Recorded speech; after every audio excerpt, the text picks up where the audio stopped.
Welcome back, Monday Morning Briefing, episode number 51. It's actually October 21st, which is a Thursday. I missed Monday and Tuesday, and unfortunately Wednesday. This week's just been crazy. We've just been really busy. We've had quite a few visitors. Had a good friend of mine in here yesterday hanging out, and we had some other visitors in as well, and quite a few customers. People seem to be milling around a lot more as we get closer to Halloween. People are getting Christmas on their mind a little bit more. We're starting to get a little more phone calls. Hopefully you are too.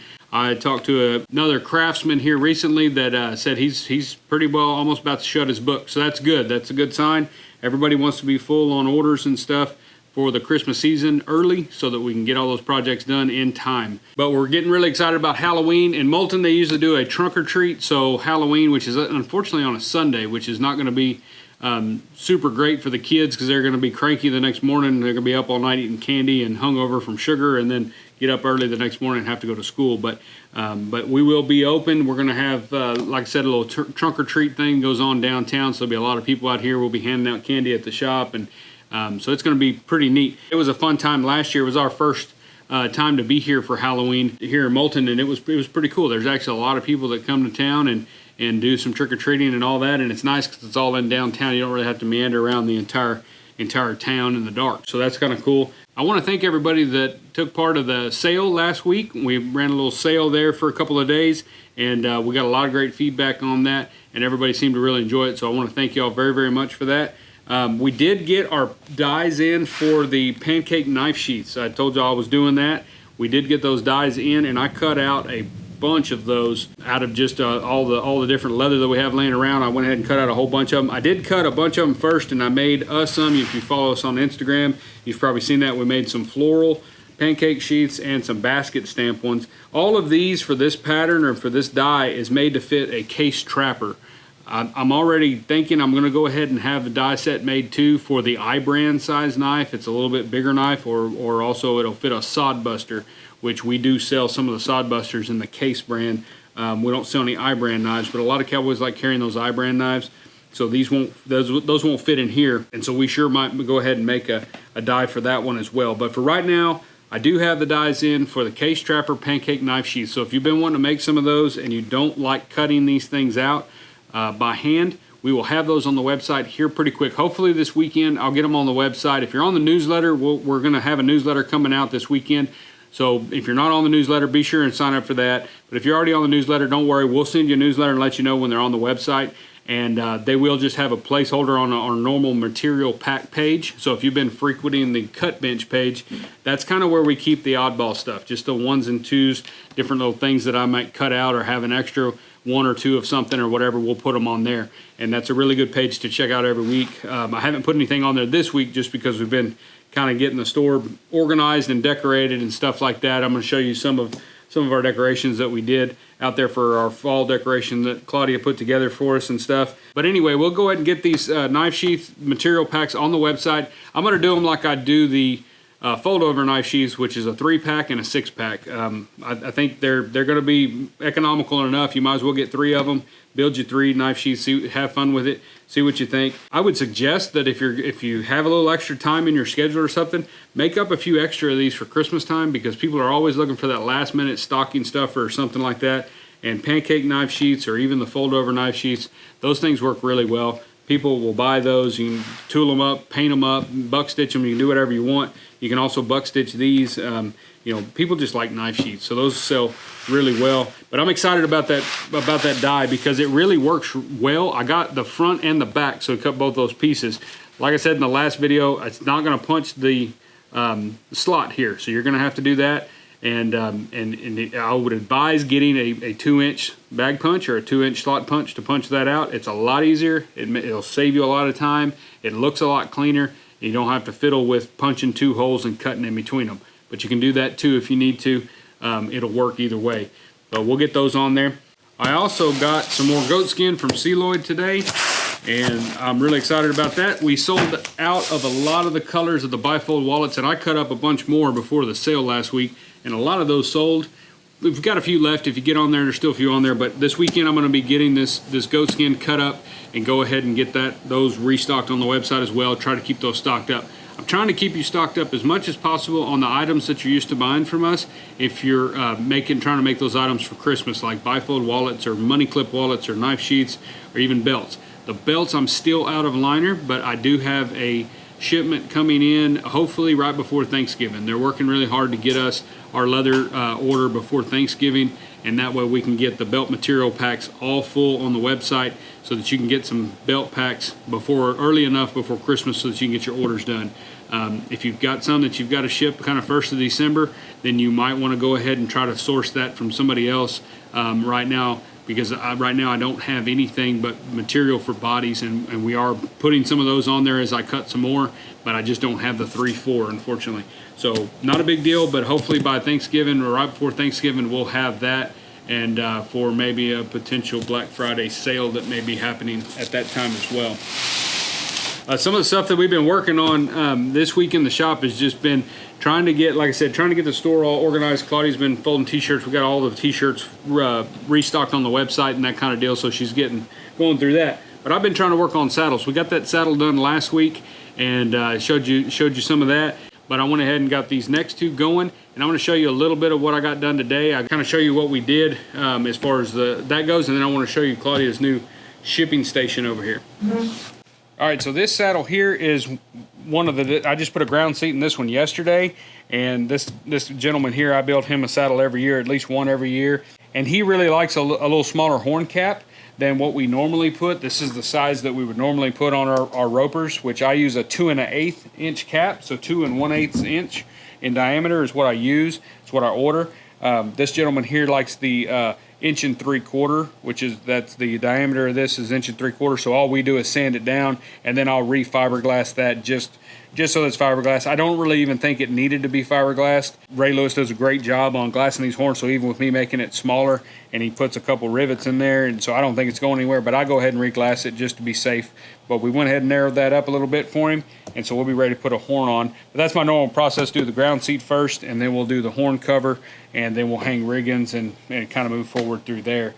And this saddle here, we already had the ground seat in here. We had done that, probably a month or so ago, and the ground seat, and we got the horn on there too at that time. So this morning I had everything prepped. I went ahead and prepped the swell cover as far as the skiving and everything, getting the first couple coats of glue on it and the cantle back. And so then we just came in this morning and put both of those on. Many people have already seen that, but I do my swells on my roping saddles. This is an OY, a Stockman OY. It's a little bit heavier stock. It's got leg cuts in it. And I do my swell covers without any kind of splice in there or any kind of welt or anything. We just do them all one piece. So the gullet cover and the whole swell cover is all one piece. And this one fell on really, really nice. Some of them are trickier than others. Some of them you got to fight a little bit. But it didn't take me very long at all to get this swell cover on there. I was really happy with how well it went on, and I got lucky. That one over there might fight me for a whole day. Never know. You never know how these things are going to go. So if you're new to saddle making, you're doing a swell cover, you know, there's nothing wrong with putting a welt in there if you need to. It's just kind of challenging to do them without any kind of welt or anything. I don't remember if his video from last week or the one before, but we had moved our tooling bench back over there where it used to be. I went ahead and put it back and it's working fine. I've got some lights found that should be coming in here pretty quick that I'm going to put on there, and hopefully that'll help my lighting situation. But the light is much better over there than it was. But we ended up with this area over here that wasn't really getting utilized as well as it could have. And we just had one of these racks here, and we were just kind of storing all the material packs and things like that. Well, that's starting to become needing more space, and Claudia had been packaging just in the office, just doing all the shipping stuff. Well, that quickly got out of hand and got where there wasn't enough room in the office. Our office isn't very big. So we ended up deciding to make this the entire shipping station for her. So she's got this back corner, she's got a table, she's got all her supplies and boxes. Currently she's folding t-shirts, that way we can quickly find a size for somebody or whatever if they come in the store. But we've gotten all those. She's just folding product to put out there on the sales floor. I've seen a lot of elaborate shipping stations and stuff at different companies and different shops that I've been into that do a lot of shipping, like really ship all over the world and all over the country. And so we kind of tried to take some of that I saw, you know, as far as keeping it organized. But I'm sure this thing's going to continue kind of evolving. She'll find something something else she needs over here, maybe another bench or something like that. But I think it's kind of cool. It's made it really nice this week because honestly, she gets in the office, gets to packaging every morning. She just gets to flying through things and getting everything boxed up and all that kind of stuff. And you can't hardly walk through that hallway because she's got so much stuff just right there. So this gave her a lot more room. She can comfortably package stuff and get it out to you as quickly as possible. So just wanted to show you that right quick. I'm going to show you the sales floor and see what she did out there for decoration. So we had a brilliant idea to bring hay bales in here for the fall and put some pumpkins and that kind of thing. I brought this hay in here on Saturday or Sunday, brought it in here and set it up, and I never realized how messy a bale of hay is when it's inside a building versus in a barn. You don't notice it. I had hay all over this shop. I mean, it was all over the front retail floor of this deal, just bringing them in here. Then I got them set up.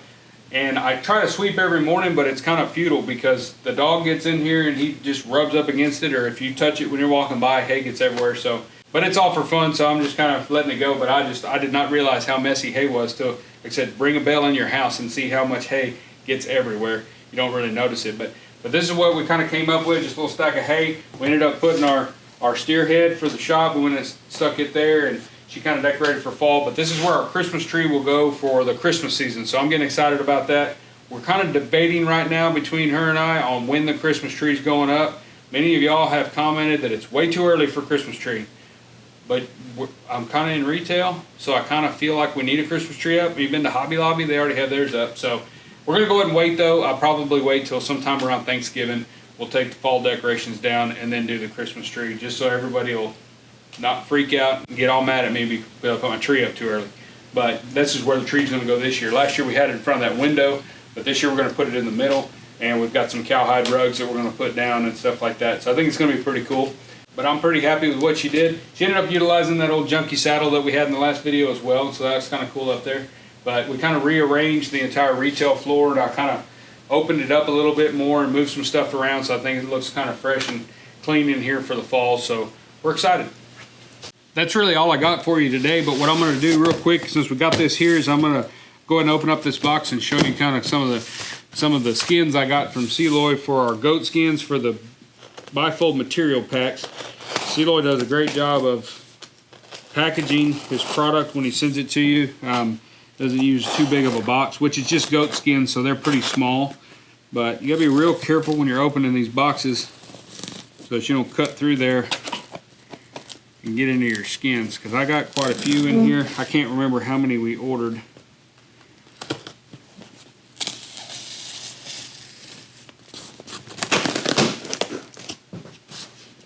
Anytime you're opening a leather box, just be careful. Just run your blade off in there, because you can ruin some hides pretty quick, especially this thin little goat skins. They'll cut pretty quick. Right there we got a roll. I think I got 3 of each color, pretty sure, but I got this this antique brown. This is our top seller. It's just an antique brown. It's real pretty. It's not my favorite color, but it's a really pretty color, and I've made a lot of wallets with it. It's really nice. I prefer, my favorite at the moment is this tobacco, which it sells really good. I think it sells equally well as the antique brown, but Claudia said the antique brown is the hottest right now, is what she keeps running out of every time. And she's the one doing the packaging, so I trust her. But this tobacco color is just really pretty. I think it's just kind of it's almost a grayish brown. I just really like it. Then I've also got, I went ahead and got some of the dark chocolate, or I think it's dark brown, but I call it dark brown, he calls it chocolate. And then I got some more of the black. The black seems to sell pretty good too. I'm not a big fan of black as far as inside wallets, unless I'm doing a two-tone black wallet or something. But all of these skins are amazing. All these skins are really nice. If you're not familiar with Seloy, here's, a lot of people have asked me the spelling or whatever of it, but that's his little logo right there. So if you get online, that's his deal there. He's got amazing hides, amazing skins. He's got calf skin. He deals in a bunch of different stuff. A lot of it's for bootmakers and stuff.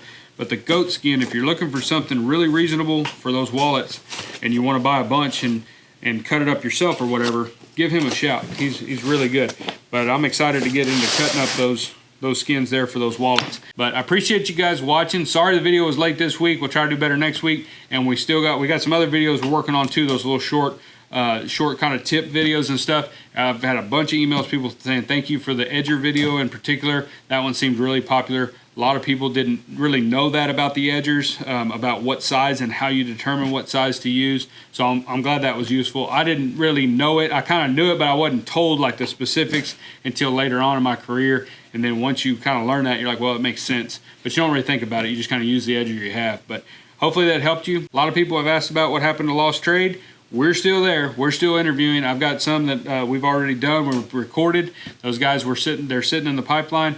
Our producer has been super busy with what his day job is, what he's doing. This is right now, this is kind of his Christmas season. So imagine you're in your shop around December the 10th. That's kind of where he's at right now at the moment. So unfortunately, he just has not had the time to do it. I thought about hopping in there and going ahead and editing one just to get one out, but I am so slow at that, and I've got so many other things that we're trying to do for you guys right now that it's just not feasible for me to get on there and edit one. But don't worry, we've got them in the pipeline. They are being edited. It's just really taking some time right now because he's got other priorities right now at the moment with his job. Once he gets a little break, which is going to be coming here pretty quick, we ought to have one out maybe in the next week or so. And I think you're going to enjoy the few that we have on here. They're pretty interesting interviews and guys that y'all have probably heard of and things like that. So Lost Trade hasn't gone anywhere. We're hitting a little lull right here, a little backup, but it's fine. Everybody's busy. Everybody's working. That's a good thing. But I appreciate you guys watching. Be sure and sign up for the Leathercraft newsletter, and we'll see you next week in the Monday Morning Briefing.